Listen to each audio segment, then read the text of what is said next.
After seeing the community stage at the Happehatchee Center in Estero had rotted and become unfit for use, Katelyn brainstormed a plan to replace the stage and revitalize the surrounding outdoor classroom.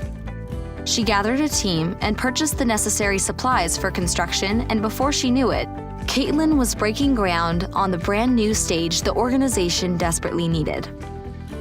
Even though Katelyn had satisfied the center's community stage needs, she didn't stop there.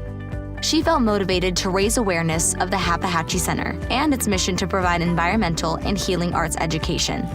She designed and distributed flyers to local schools, colleges, and public meeting spaces, sharing the center's volunteer and field trip opportunities.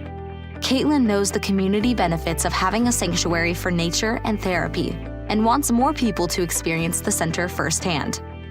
Almost immediately, Katelyn saw the positive impact of her Gold Award project. The stage is constantly used for educational and therapeutic classes, as well as special events.